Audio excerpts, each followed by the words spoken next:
All right, looks like we're live, guys. Hello, everyone. I'm here. I'm Ed Soares, hosting this Google Hangout, and we've got Kenny Johnson and Andreas here with us. So why don't we start on the first topic, Andreas? All right, so let's talk about Ronda Rousey and Alexis Davis, I guess.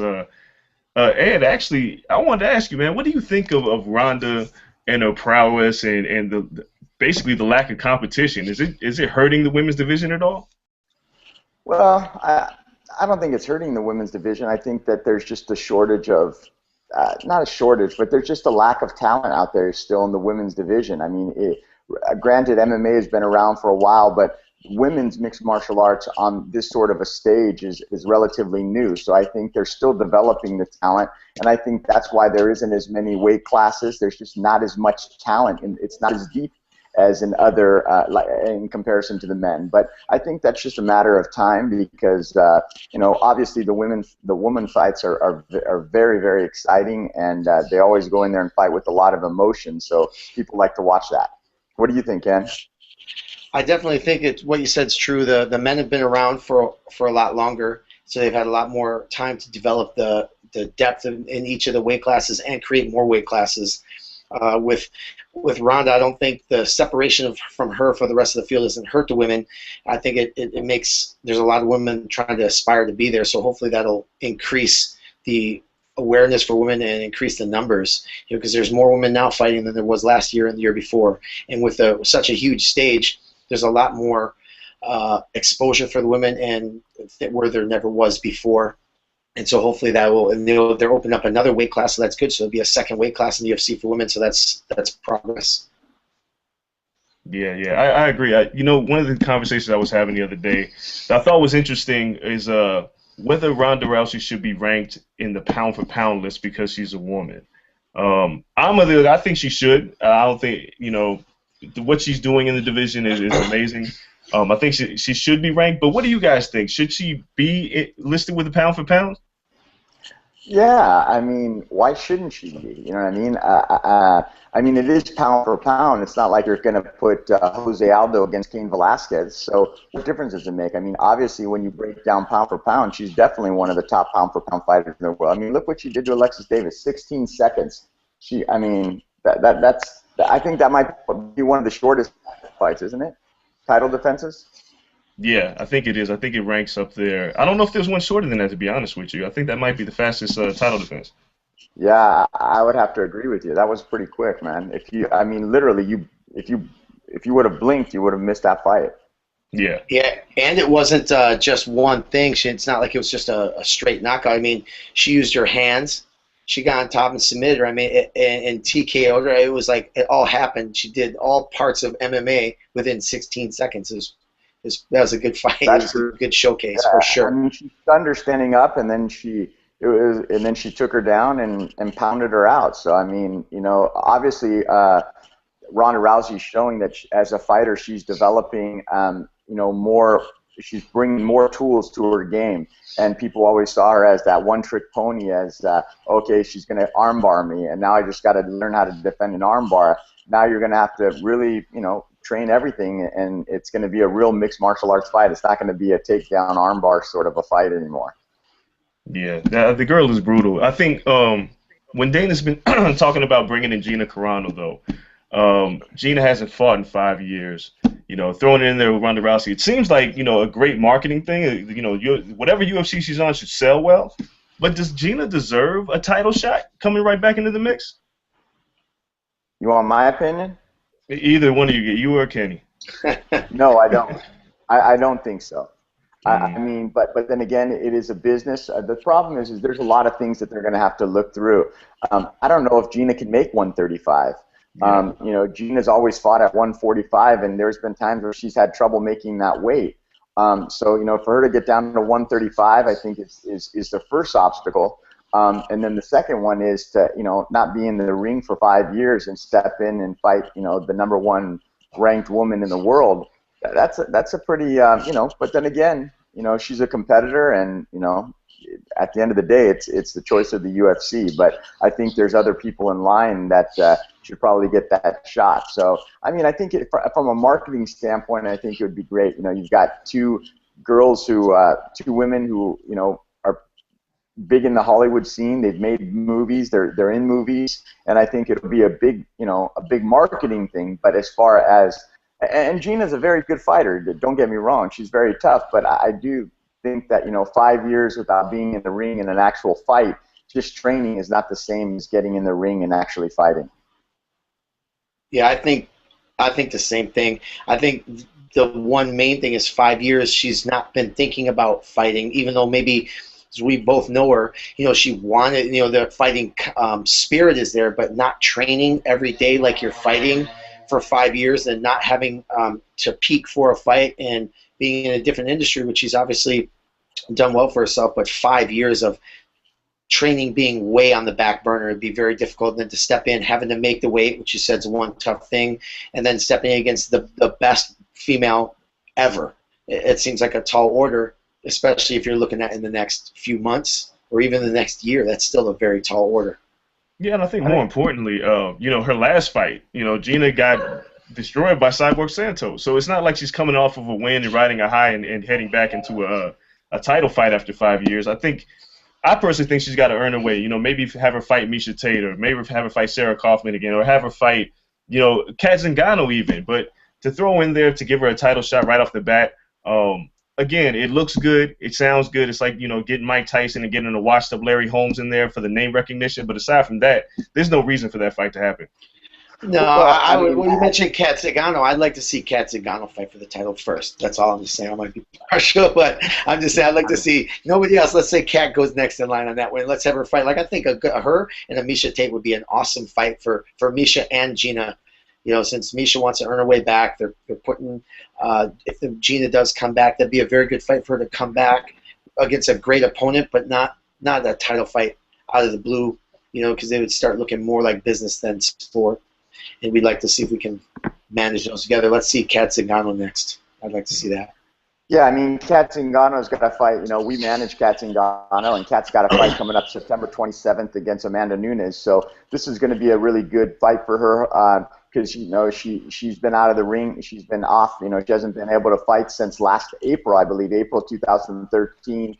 She had knee surgery. So this is going to be her first, her first fight back, and so hopefully I think she's going to go out there and beat Amanda, and then it would be great to see her fight for the title, because at the end of the day, she was the one that was supposed to be in the Ultimate Fighter coaching against her, and when she tore her ACL, Misha got the opportunity. Yeah, that's true. And I think, Kat, I was at the Grappler's Quest at the Fan Expo, and that flying armbar she did up, she looks like she's ready. Anybody that's out there for Ronda Rousey, I think Kat Zingano's the one that's ready. Hey, she's a competitor. I mean, she was I think she was All-American in high school, or whatever they called she's won state a few times as a wrestler. Her Muay Thai skills are very good. I mean, she spent quite a bit of time in Thailand. She won some Muay Thai fights in Thailand. She's solid jiu-jitsu. So, I mean, I definitely think she has all the tools to be able to beat Ronda Rousey, or at least give her a very, very competitive fight. Indeed. So let's move on there. Let's talk about BJ Penn's retirement. Man, that was a tough fight to watch. Watching him and Frankie, I never thought BJ should have been in there with Frankie in the first place, fighting a division he shouldn't even been in. Yeah, I mean, I said, I've known BJ Penn for a long time, and I'm a big fan of BJ Penn, not only as a fighter but as a person. And there's a few times that BJ's broke my heart. That was one of them. And the time when he fought, I forgot his last fight, when he looked at the camera and said, "Look at my face. Now I got to go home and look at my little girls like this." I mean, he's such a great guy. And I mean, if anyone can talk on BJ Penn, it will probably be Kenny, because Kenny's coached him for a long time. I think with BJ Penn, you never can count the guy out.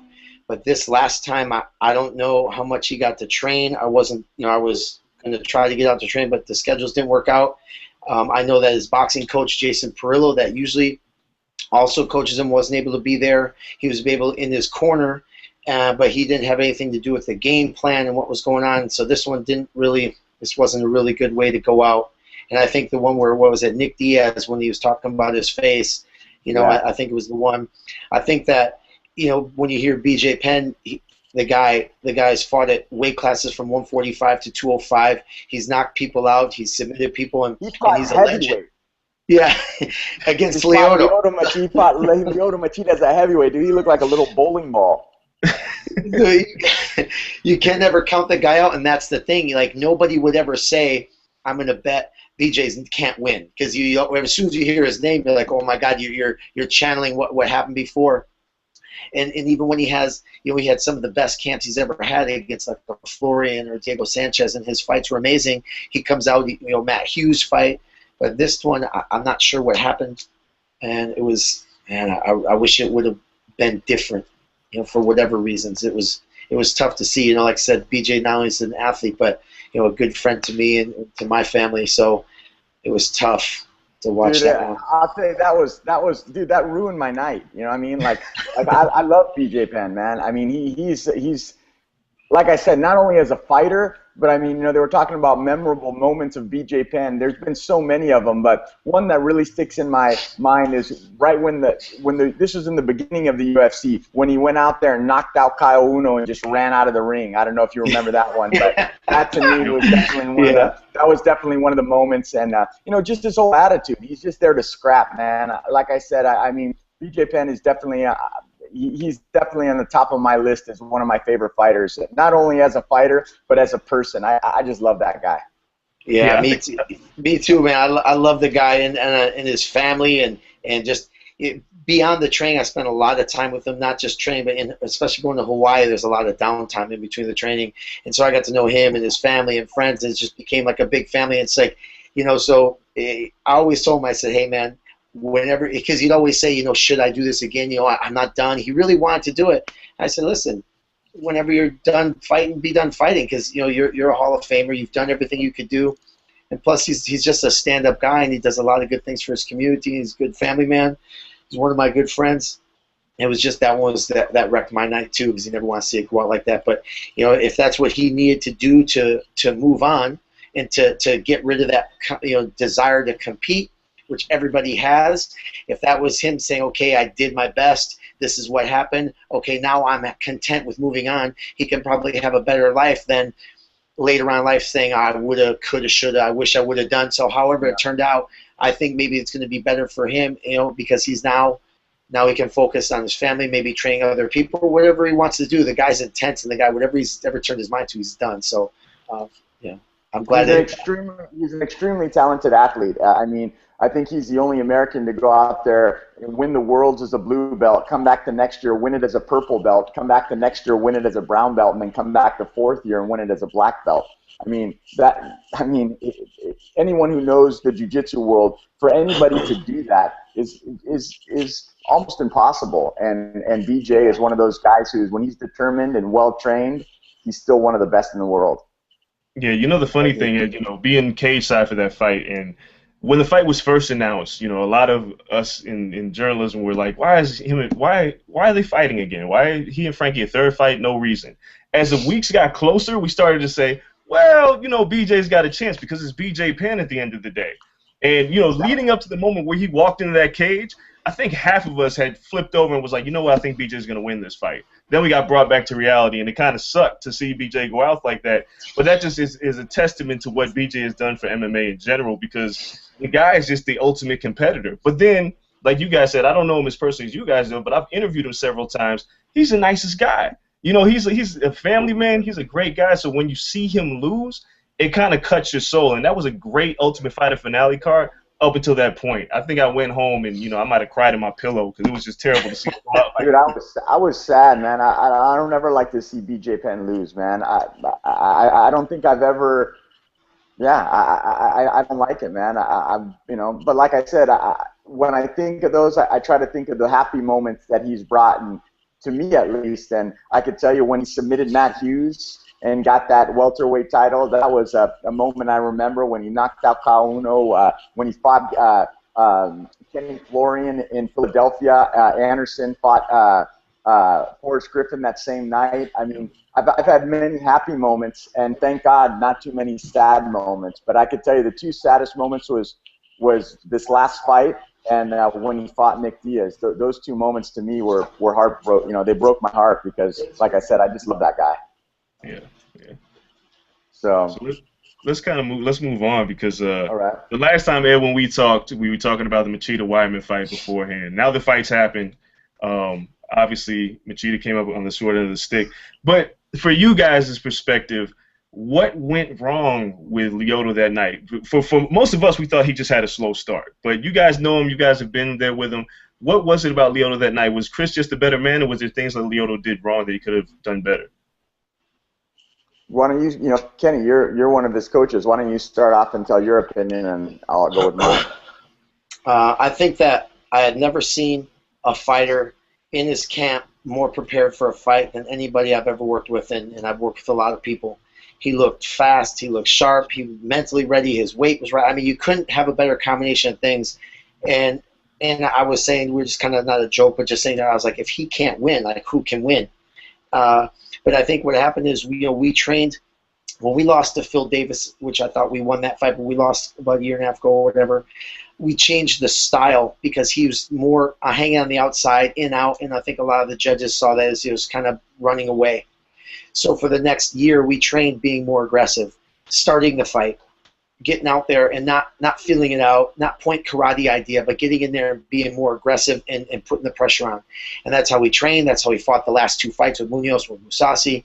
And that's how we were going to approach this fight. We had the cardio, we had the strength, everything was in place. And then I think in the first 3 rounds, he was fighting a little more tentative. I think 1, the magnitude of the being a title fight. 2, I think Chris Weidman is a formidable opponent. He's the champion. He's earned it. He's beat a lot of great guys coming up. So it's not a walkthrough. It's no gimme. It's not even close. And I think when Lyoto got out there, he didn't start off right away the way he started the 4th round. He started the 4th round. That's how we wanted to start the 1st round. I don't think there's anything else that was done wrong in that fight, except for Weidman he's the champ. He's one of the best. He's going to be one of the best ever, I think. And he's got he's black belt in jiu-jitsu, his wrestling, his striking. Obviously, he's a danger in all areas. He's hard to take down. So we need to get out there and put pressure on him and start putting him into a hole. We didn't do that. We allowed Chris Weidman to walk us down forward and get off first on us and control the pace. Come 4th round, it changed, and we took that 4th round, and the 5th round was another war. We just needed to start the pressure exactly how 4th round started. We needed to do that 1st round, and I believe that is the only thing inside there. His striking, Lyoto's striking looked very well. His movement, his takedown defense, things were looking very good, and we just needed to start the pressure 1st round, not 4th. That is the only thing. I don't think there's anything wrong with anything else, Steve. Everything was there. In my opinion, we need mentally shift it 1st round, start it, and go. Yeah, I mean, the way I look at it, like I said, I'm not a fighter. I've never been in there to fight, but I can tell you from watching that fight over, I've watched it a few times. I think that if Lyoto would have, towards the end of the 3rd round, he started engaging, and I think if he would have started that a round earlier, that may have changed the result of the fight. I also, I saw a lot of holes in Chris Weidman's game. For instance, Chris Weidman doesn't know how to fight moving backwards. So I think that the next time, whoever fights Chris Weidman needs to kind of make him move back, or at least make him think, because at the end of the day, I mean, I think Lyoto has to make some changes to his game for sure. And I actually spoke with Rashad Evans after the fight, and he was talking to me, and he brought up some great points. Lyoto being so quick, that Lyoto needs to utilize changing levels and being the aggressor, and not only worrying about takedown defense, but maybe initiating a takedown once in a while. Because at the end of the day, a wrestler moving forward, I mean, it's easier to take down, wouldn't you say, Kenny? If he's moving forward, it's easier for you to take him down. I think so, and I think you made another good point where he does need to, and which is all things that we worked on. You know, it was a whole as far as what he didn't do, but what he worked on. That's why I felt so confident going into this fight that we worked so, and we put him through a rigorous training that a lot of guys wouldn't do. They just don't want to work that hard in training. They don't want to put themselves in a situation where they're getting beat in training or having the worst training day, but actually being one of the best because you're working on your skills. And Lyoto's a guy that's very humble, and you tell him to do something, and he does it. So we put him in all those situations. We worked on takedowns. We worked on takedown defense. He worked his jiu-jitsu with the best, striking with the best. But when it came to the fight, it looked tentative and a little bit cautious. And I think he even said the same thing, that he was a little bit tentative. He was worried about Weidman. But when you get a guy like that coming forward and just, controlling the pace, it's difficult. And like I said too, Ed, Lyoto's speed is something that I've never seen before. Wow. And he didn't utilize it in those first rounds. And you put now come the fourth round, the guy's up 3-0. All he's got to do is backpedal. As long as he doesn't lose a 10-8 round, he wins. But Weidman didn't do that. He kept coming forward, but Lyoto started ramping up. I think if Lyoto would have put him in danger first round, second round, Weidman's gas tank might have been down. His confidence would have been changed, and we could have had a different type of fight. So I believe he was very well trained, and not only trained by his trainers, but himself, and being in a place where he wanted to be mentally, physically, and I think he just didn't flip the switch early enough. And only his exact wording, which when we start our official to sit down and start camping, I want Lyoto to say to me the words of why he didn't, so that during training, if I see anything of what was coming into his head when the fight was there, we can change it right away. But in training, he looked great. He looked amazing. I was surprised that he didn't come out blazing like he usually does. It's interesting because, for us, sitting K-side, we watch Lyoto and we say, he's like the Rubik's Cube of MMA. The problem that we've always seen is that he gets off to a slow start. And being elusive as he is, and I kind of compare it to a couple weeks ago in boxing, we had the Canelo Alvarez-Araceli Lara fight, where Lara was elusive, but Canelo won because he was aggressive. And in this fight, it seemed like it was the same kind of pattern was playing out. It's not evident, but Lyoto, his speed, he's probably the fastest middleweight out there. He's probably he's easily the most elusive. But how do you change somebody's mentality to be more aggressive when this is the way that they've been fighting their whole life? But on top of his style, I also think looking at it now, it's like my personal opinion. I think that Lyoto had a very easy weight cut. He really didn't cut that much weight. I personally saw a noticeable size difference when they stepped into the octagon on the night of the fight. I mean, at the weigh-ins, they looked pretty similar, but it seemed like, Weidman put on a lot more weight. So, first thing, I mean, like I said, I'm not a coach, anything, but just from my point of view, I think that maybe Lyoto should maybe cut a little bit more weight the week of the fight, so that after he puts all the stuff, after he gets food in him and stuff, he bulks up a little bit more and just a little bit bigger and stronger. And like I said, he's fast and just utilizes speed offensively a lot more than just using his speed defensively is one of the things I think. With back to Andreas, your question, like how do you get a guy to fight different? After the Phil Davis fight, we sat down.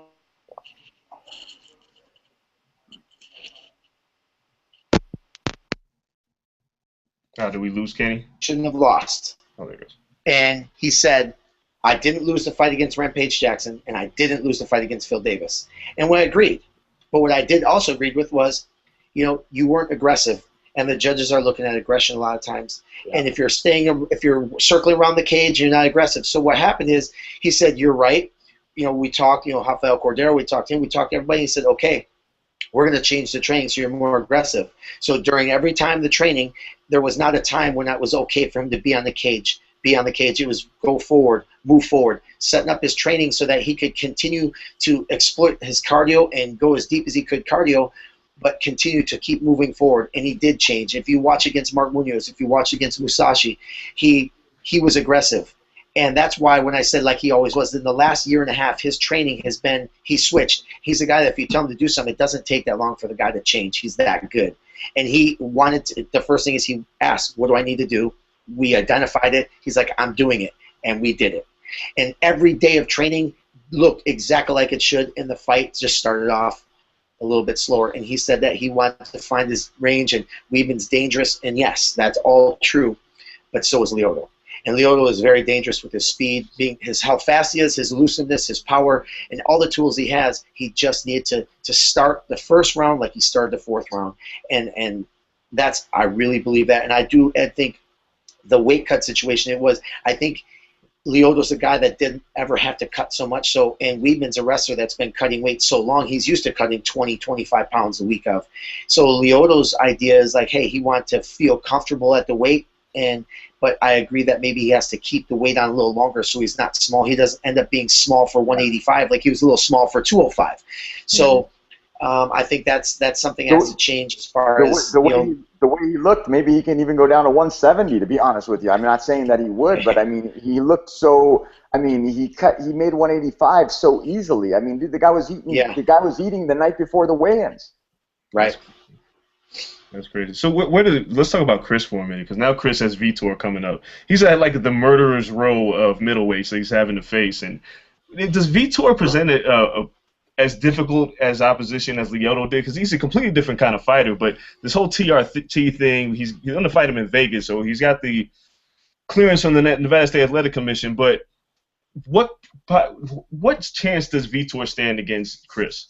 Well, I think Vitor has a very big chance, because one thing that Vitor does very well is he's very explosive and he moves forward striking very well. And as you've seen in the Lyoto fight, every time Lyoto was beating Chris up is when Chris was moving backwards. So if Vitor, moves forward the way as fast and as quick as he does, he's got some of the fastest hands in mixed martial arts, and he moves forward similar to something like he did with Vanderlei Silva when he beat him back in Brazil many years ago. But Vitor is very explosive. If Vitor is probably one of the more talented fighters in the UFC. Before people have questioned him, his mind mentally, he's not as mentally strong as others, but I definitely think that he's made a big change, and I think he presents a huge danger to Chris Weidman, especially if he moves forward on Chris Weidman, and he's got a lot of tools. So Chris Weidman moving back and Vitor moving forward is not a good recipe for Chris Weidman. Yeah, I agree.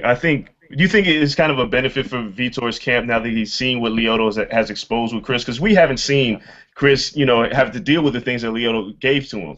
So it seems like Vitor is going to be able to, if he follows that blueprint, he has a really great chance of winning.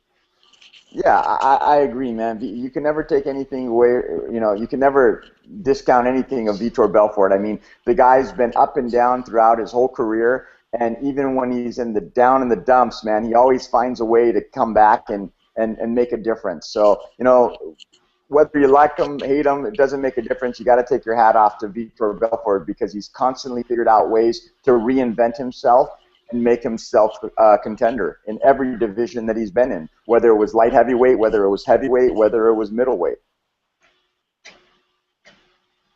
Yeah, let's move on, because this weekend was supposed to be UFC 176, and that's been canceled because of the injury to Jose Aldo.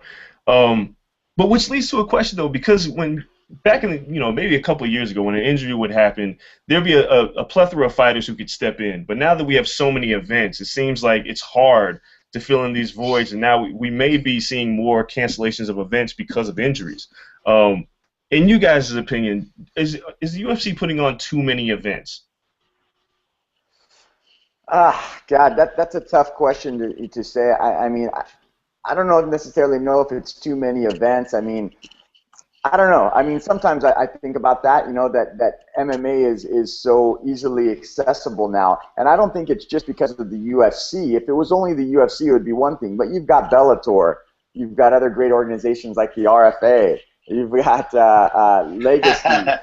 You've got World Series of Fighting. I mean, you've got all these different organizations that are putting on good MMA. So, I don't necessarily think that it's the UFC there's just a lot of MMA out there nowadays.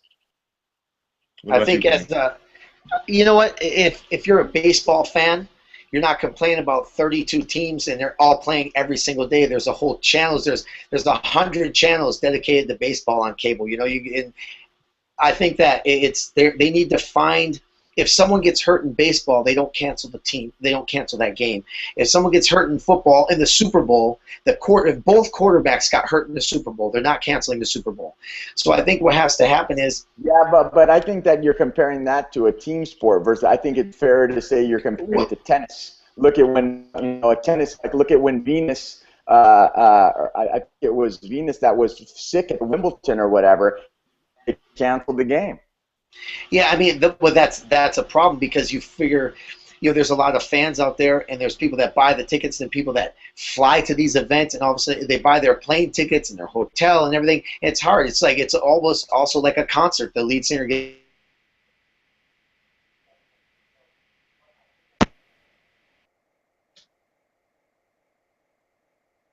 on the card. Hopefully, there's a lot of events. There's it comes down to, maybe, I don't think there's too many events. I just think that maybe there might need to be, all these fighters need to step up and become more quality. We need to have more depth.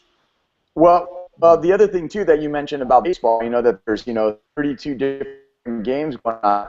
That there's a little bit of a difference there too, simply because you're dealing with different regions. You've got the Los Angeles Dodgers. So whether the Los Angeles Dodgers are in first place or last place, there's a ton of people in Los Angeles that are going to support them. Same with any other team when you're dealing with different cities. There's a lot of similarities, but there's, I think, a lot more differences when you're dealing with that. There's a baseball season, there's a football season, there's a basketball season. Where it's MMA, there's no season; it's year round. Yeah, right, and I just think there needs to be something that, if one guy, let's say there's 10 fights on the card, if one guy gets hurt, and obviously it's the main title, I think there's still a lot of people that are MMA fans. Yeah, they wanted to see that fight, but they understand, okay, they're not going to see that fight, but they can see 9 more, or they can see a replacement fight. Something there's probably still some kinks that need to be worked out, since the sport's 20 years old, baseball's 100 years old. So there's still some things they need to work out, but I still think that I see a lot of times now, more, especially with the TV, the Fox show, the full card is stacked. If you took one of the fights off, like a Fox show, the card is still stacked that you'd pay for, you'd want to see. And I think that's what they'll have to do. Instead of having one main fight or 2 and then 8 kind of up-and-comers, they're starting to, the fighters are actually starting to become better fighters, and there's the depth of the weight classes are such that every fight has implications for something, not just kind of a random throw-in. So I think that as the level of the fighters go higher, and the depth of the talent, which is already there but gets even deeper and stronger, one fight falling off, that's the business we're in that happens. People get hurt in training, people get into accidents, people get sick, but then there's still the rest of the card to pull it through. But the only thing that I'm sorry, Andreas, go ahead. I'm sorry, I didn't mean to cut in. I was going to say the baseball comparison. The one thing we always have to keep in mind is that it's a pay-per-view, and people are paying to watch, the headliner. In baseball, you're not paying, to watch the White Sox play 162 games. Right. You got League Pass, and you'll pass on a couple of those games. But in MMA, each event is just that, an event. And when you lose your headliner, a majority of the time, the people who drive your business aren't the diehards; they're the casual fans. And if you lose a couple of casual fans because of a big name, your pay-per-view numbers dive. You got people that are upset that, like you said, they're buying tickets to fly out there. So it's tough.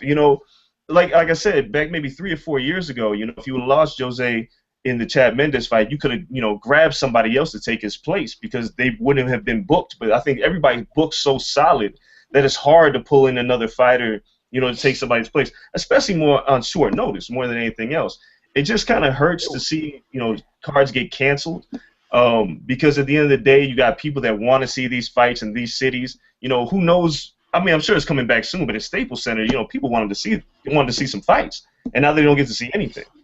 But also, it's the big difference is it's a pay-per-view, man, and anybody who knows the behind the scenes on a pay-per-view thing, there's a lot of risk and a lot of money that goes out into a pay-per-view that maybe if this was just a regular Fox card or if it was another sort of a card, it wouldn't have been canceled, because when you have television dates set up, you got to go, and the other thing is also that, like you said, it's a pay-per-view, so it totally changed. People are actually having to pay to watch this fight, so that does make a difference. Not that Jose Aldo is a huge pay-per-view seller anyway, but Right. it is what it is.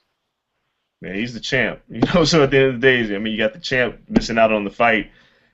People like Chad Mendes, but who's really paying? I mean, more realistically, like I said, with everybody being booked, who would have they brought in to fight Chad Mendes on short notice? It would have been unfair to call Cub Swanson, who just came off a fight, to jump in. Who would they have called that people would have paid to see? Well, I think that maybe also from the fighter perspective, a Chad Mendes, why does he want to take a fight against anybody and have the risk of losing and then losing his spot? And then he's not going to lose this fill-in fight and then rebook him to fight for the title. So a lot of the guys nowadays aren't going to accept those fights.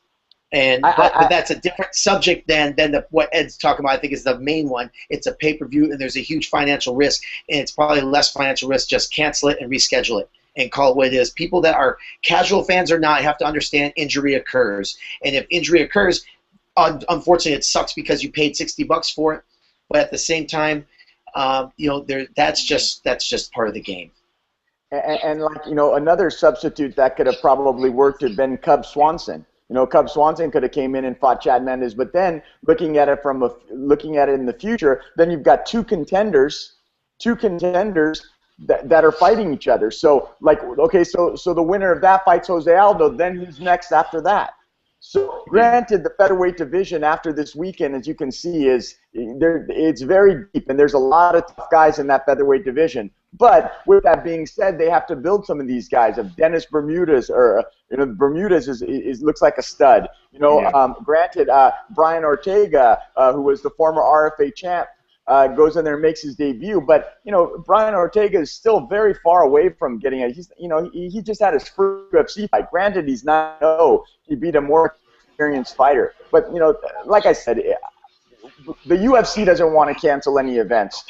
They had to return all those tickets, all those sorts of things. But it just happens sometimes. And to consider that they've done over 200 events and they've only had to cancel 2. That's pretty impressive. Actually, 3, because they did cancel a show that they were going to do in Utah once, or actually they moved it or something like that. But out of all the shows that they've done and have only canceled 2 or 3, I mean, that's pretty good.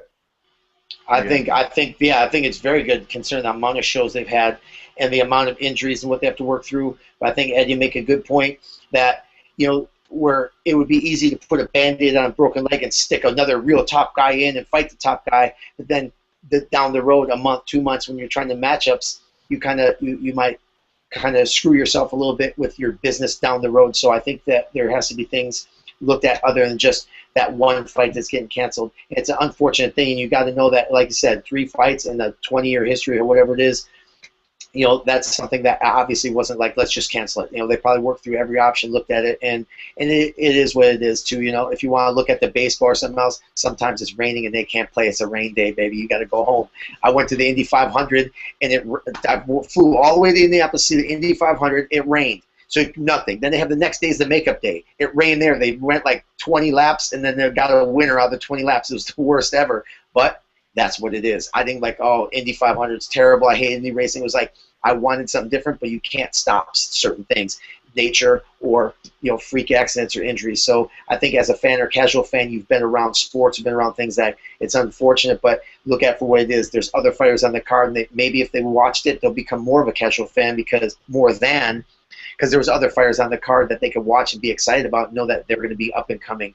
So although it stinks to have to cancel a fight, I think obviously they looked at it from a long-term business solution and decide that was the best thing. And I think all the fans should understand that. And since we are talking about there is a lot of fights, they got one next week too.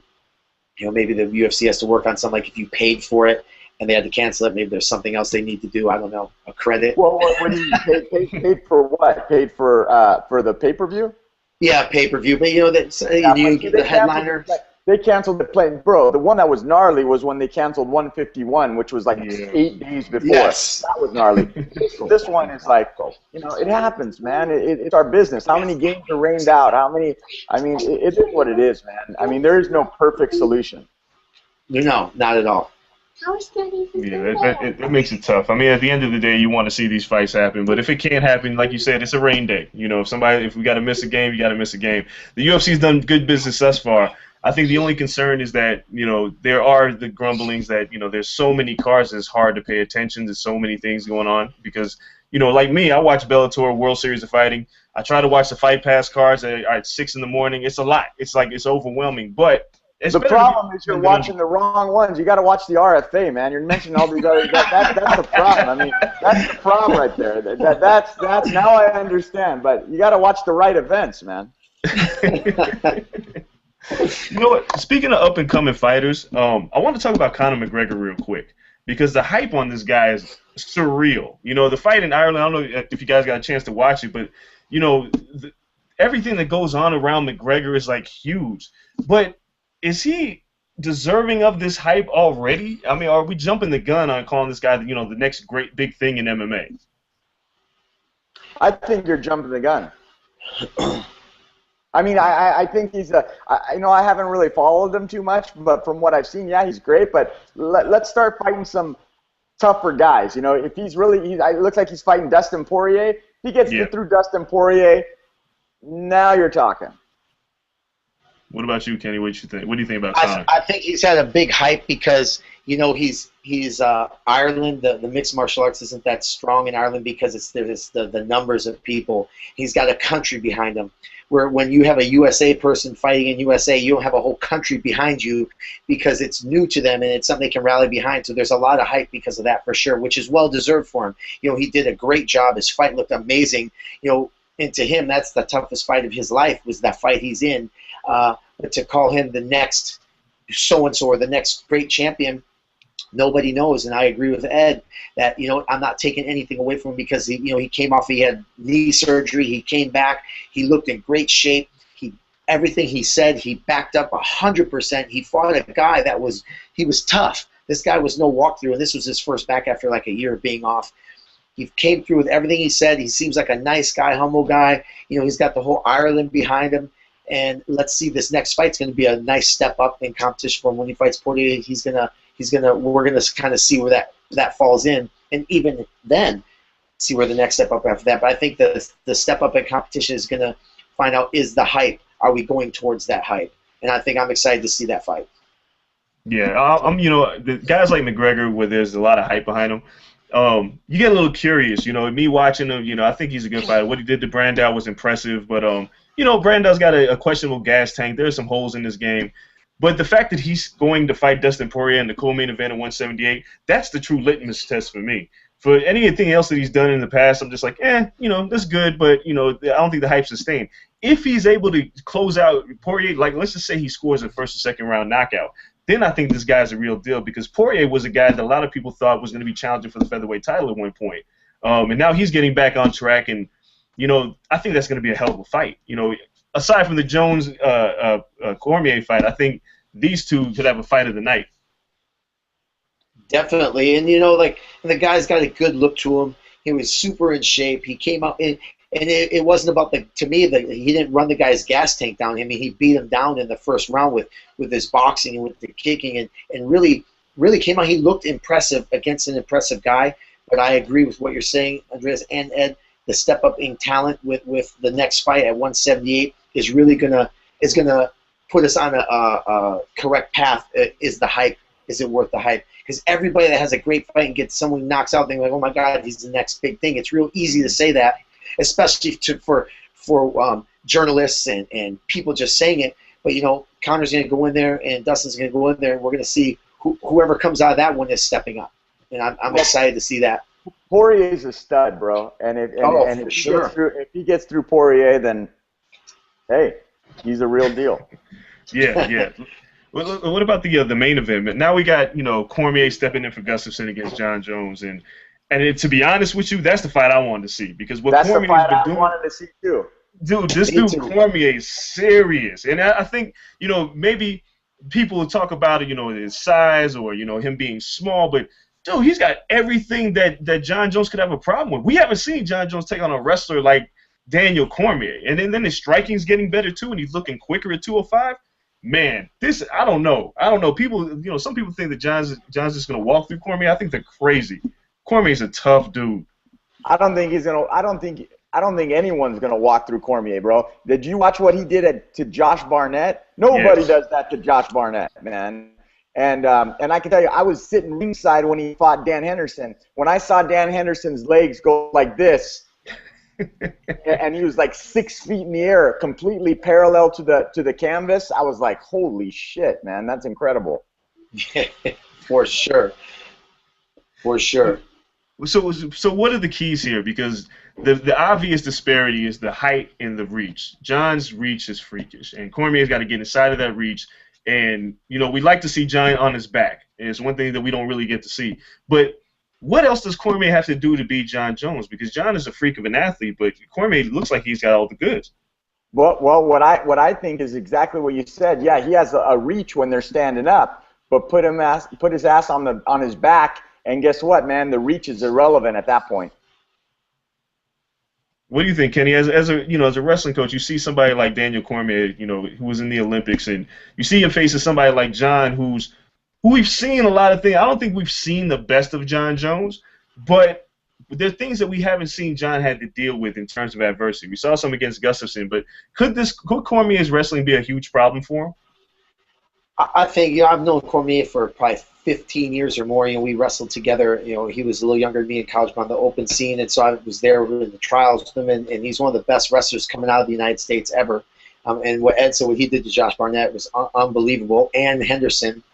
And one thing I know that, when John Jones loses rounds in the fight, which he hasn't lost that many, but against Gustafsson, and he did lose a round against Lyoto, is when people put pressure on him. And Cormier is not looking to come back and be defensive. I think he's going to be an offensive, put some pressure on, and force maybe John Jones to fight going backwards a little bit. I think the range is crazy, the difference in the range as far as the reach. But if Cormier can get in there and get him on his back, which I have no doubt in my mind that he'll be able to take him down, we'll see a different place that we've never seen. Like Ed said, we've never seen John Jones really on his, and like you said as well, we've never seen really John Jones fighting off his back against a guy that's a high caliber. And we're not talking jiu-jitsu, we're talking to a guy that's used to holding people down that are trying to get up. And in this game, you're not really trying to get up a whole lot. So I think we're going to see something different if Cormier can come in and deal with that reach and stay away from some of the John Jones' deadly tools, those elbows, those hands, those kicks that keep you at distance. If you can get in between there, I think we'll see a different fight than we've seen before. And I don't know who's talking about John Jones walking through him. I don't see that happening at all. DC is one of the toughest competitors in any weight class in the world. But I also, you're talking about John Jones moving back. Dude, John Jones can fight moving forward, backwards, sideways, diagonal. That guy can fight moving anyway. You know what I mean? That guy, let me tell you something. It took a while for me to be a believer of John Jones. And I can tell you that Gustafsson fight made me a believer in John Jones. People say, oh, but he's never got hit in the chin. Well, he got hit in the chin with Lyoto. He started getting hit in the chin and he came back. And you know what? There's nothing you can question about John Jones, man. The guy's got skill. He works his butt off. He's got heart. So, it's going to be a tough fight. But I definitely think out of all the guys in the 205 division right now, I think Cormier's got the tools to be the biggest danger. Like we said, we've never seen John Jones on his back. Granted, he's got a longer reach and all that stuff, but I think those things change when, I could see Cormier pressing him up against the cage, taking him down, and the thing that's funny is John's going to be concerned about the takedown, and that's going to open up gaps for Cormier to throw an overhand right. And at 205 pounds, man, a punch in the chin, bro, you're going down. I think the other interesting thing, when I was talking to Daniel, I think after the Dan Henderson fight, I asked him about fighting John Jones, and he was like, it's cool if he wants to wait, because the thing about Cormier is that he said he spent so much time cutting weight that he never really got a chance to work on his striking like he wanted to.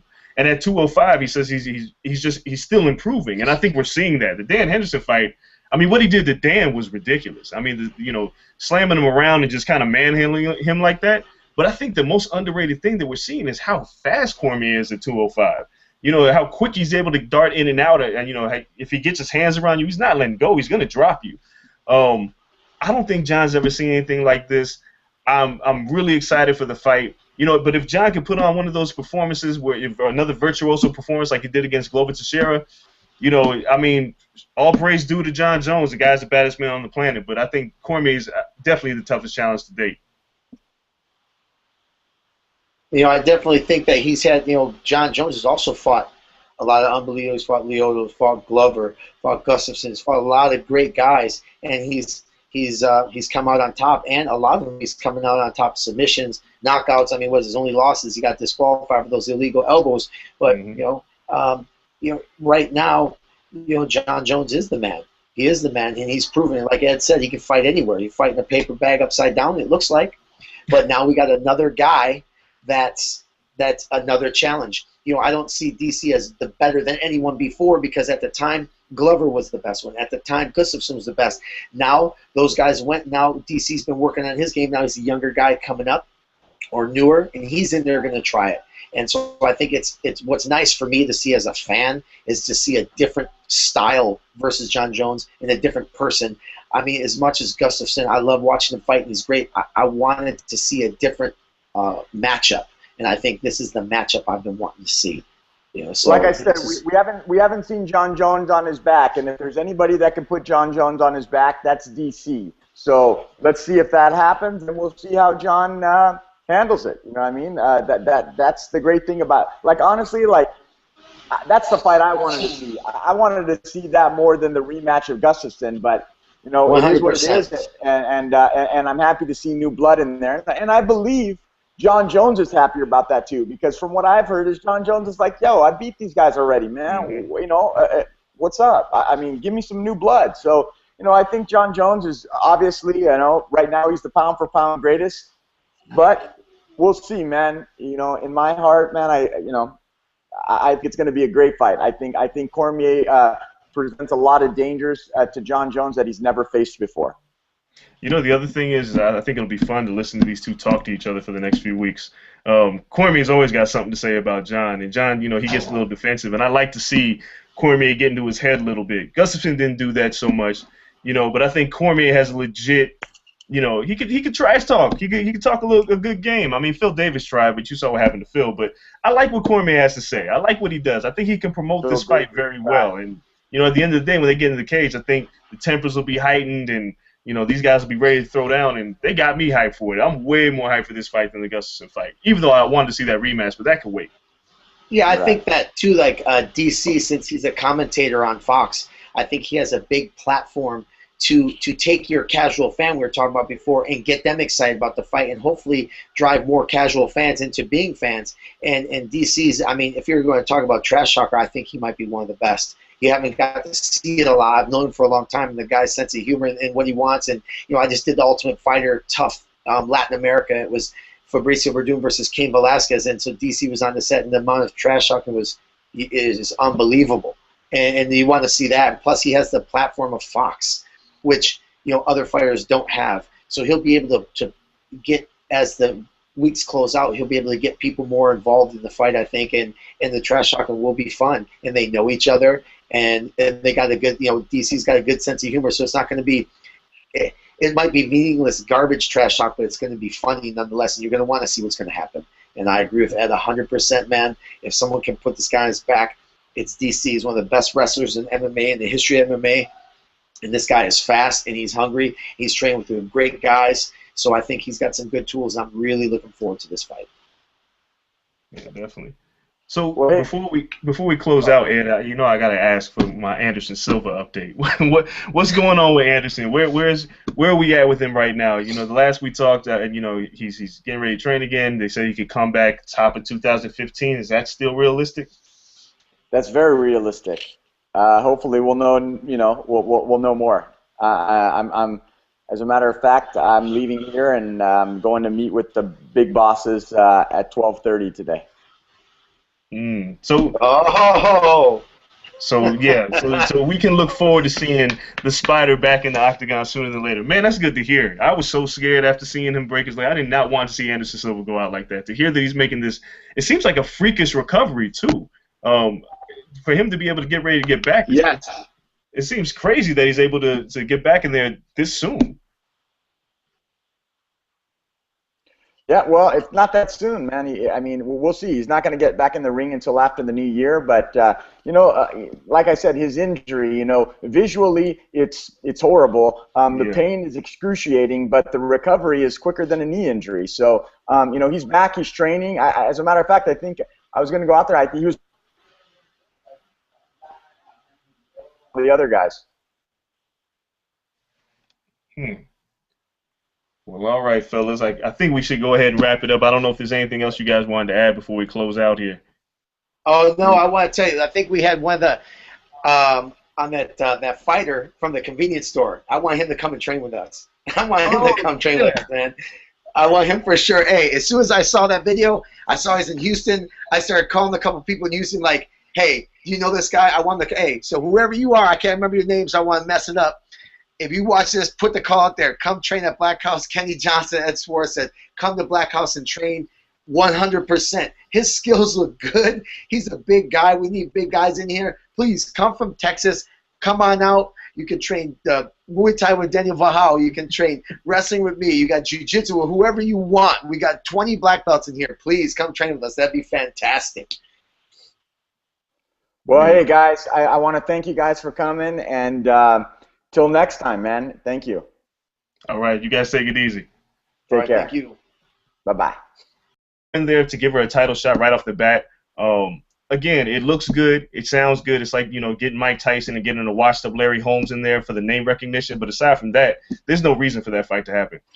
No, when you mentioned Kat Zingano, I'd like to see Kat Zingano fight for the title first. That's all I'm just saying. I might be partial, but I'm just saying I'd like to see nobody else. Let's say Kat goes next in line on that one. Let's have her fight. Like, I think her and a Miesha Tate would be an awesome fight for Miesha and Gina. Since Miesha wants to earn her way back, they're putting if Gina does come back, that'd be a very good fight for her to come back against a great opponent, but not a title fight out of the blue, because they would start looking more like business than sport. And we'd like to see if we can manage those together. Let's see Kat Zingano next. I'd like to see that. Yeah, I mean, Kat Zingano's got a fight. We manage Kat Zingano, and Kat's got a fight coming up September 27th against Amanda Nunes. So this is going to be a really good fight for her because she's been out of the ring. She's been off. She hasn't been able to fight since last April, I believe, April 2013. She had knee surgery, so this is going to be her first, her first fight back, and so hopefully I think she's going to go out there and beat Amanda, and then it would be great to see her fight for the title, because at the end of the day, she was the one that was supposed to be in the Ultimate Fighter coaching against her, and when she tore her ACL, Miesha got the opportunity. Yeah, that's true. And I think, Kat, I was at the Grappler's Quest at the Fan Expo, and that flying armbar she did out, she looks like she's ready. Anybody that's out there for Ronda Rousey, I think Kat Zingano's the one that's ready. Hey, she's a competitor. I mean, with Ronda, I don't think the separation from her for the rest of the field doesn't hurt the women. I think it makes there's a lot of women trying to aspire to be there. So hopefully that'll increase the awareness for women and increase the numbers. Because there's more women now fighting than there was last year and the year before. And with such a huge stage, there's a lot more exposure for the women and where there never was before. And so hopefully that will, and they're opening up another weight class, so that's good. So it'll be a second weight class in the UFC for women, so that's progress. Yeah, I agree. One of the conversations I was having the other day that I thought was interesting is whether Ronda Rousey should be ranked in the pound for pound list because she's a woman. I think she should. I don't think what she's doing in the division is amazing. I think she should be ranked, but what do you guys think? Should she be listed with the pound for pound? Yeah, I mean, why shouldn't she be? You know what I mean? I mean, it is pound for pound. It's not like you're going to put Jose Aldo against Cain Velasquez. So what difference does it make? I mean, obviously, when you break down pound for pound, she's definitely one of the top pound for pound fighters in the world. I mean, look what she did to Alexis Davis, 16 seconds.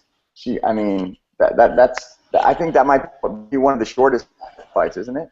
Title defenses? Yeah, I think it is. I think it ranks up there. I don't know if there's one shorter than that, to be honest with you. I think that might be the fastest title defense. Yeah, I would have to agree with you. That was pretty quick, man. Literally, if you would have blinked, you would have missed that fight. Yeah. Yeah, and it wasn't just one thing. It's not like it was just a straight knockout. I mean, she used her hands.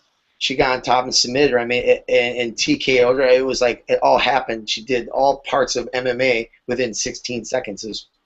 That was a good fight. It That's was a true. good showcase for Yeah, I sure. mean, she stunned her standing up, and then she took her down and pounded her out. So I mean, obviously, Ronda Rousey's showing that as a fighter, she's developing, more. She's bringing more tools to her game, and people always saw her as that one-trick pony. As okay, she's going to armbar me, and now I just got to learn how to defend an armbar. Now you're going to have to really, train everything, and it's going to be a real mixed martial arts fight. It's not going to be a takedown armbar sort of a fight anymore. Yeah, the girl is brutal. I think when Dana's been talking about bringing in Gina Carano, though, Gina hasn't fought in 5 years. Throwing it in there with Ronda Rousey, it seems like a great marketing thing. Whatever UFC she's on should sell well. But does Gina deserve a title shot coming right back into the mix? You want my opinion? Either one of you or Kenny. No, I don't. I don't think so. I Mm, mean, but then again, it is a business. The problem is there's a lot of things that they're going to have to look through. I don't know if Gina can make 135. yeah. Gina's always fought at 145, and there's been times where she's had trouble making that weight. So for her to get down to 135, I think is the first obstacle. And then the second one is to not be in the ring for 5 years and step in and fight the number one ranked woman in the world. That's a pretty But then again,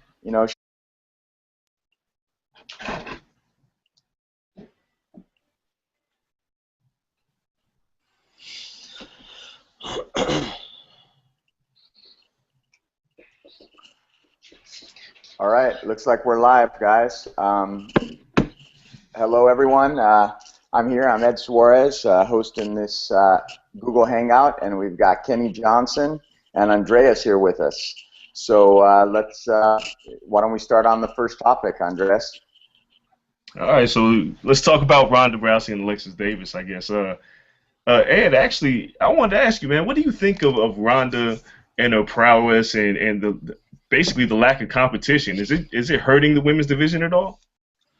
Well, I don't think it's hurting the women's division. I think that there's just a shortage of, not a shortage, but there's just a lack of talent out there still in the women's division. I mean, granted, MMA has been around for a while, but women's mixed martial arts on this sort of a stage is relatively new. So I think they're still developing the talent, and I think that's why there isn't as many weight classes. There's just not as much talent, and it's not as deep as in other, in comparison to the men. But I think that's just a matter of time because, obviously the woman fights are very, very exciting, and they always go in there and fight with a lot of emotion. So people like to watch that. What do you think, Ken? I definitely think what you said is true. The men have been around for a lot longer, so they've had a lot more time to develop the depth in each of the weight classes and create more weight classes. She's a competitor, and at the end of the day, it's the choice of the UFC. But I think there's other people in line that should probably get that shot. So I mean, I think from a marketing standpoint, I think it would be great. You've got two women who are big in the Hollywood scene. They've made movies. They're in movies, and I think it'll be a big marketing thing. But as far as and Gina's a very good fighter. Don't get me wrong. She's very tough, but I do think that 5 years without being in the ring in an actual fight, just training is not the same as getting in the ring and actually fighting. Yeah, I think the same thing. I think the one main thing is 5 years she's not been thinking about fighting, even though maybe as we both know her, she wanted, the fighting spirit is there, but not training every day like you're fighting for 5 years and not having to peak for a fight and being in a different industry, which she's obviously done well for herself, but 5 years of training being way on the back burner would be very difficult. And then to step in, having to make the weight, which you said is one tough thing, and then stepping against the best female ever. It seems like a tall order, especially if you're looking at in the next few months or even the next year. That's still a very tall order. Yeah, and I think more importantly, her last fight, Gina got destroyed by Cyborg Santos. So it's not like she's coming off of a win and riding a high and heading back into a title fight after 5 years. I personally think she's got to earn her way. Maybe have her fight Misha Tate, or maybe have her fight Sarah Kaufman again, or have her fight, you know, Kat Zingano even. But to throw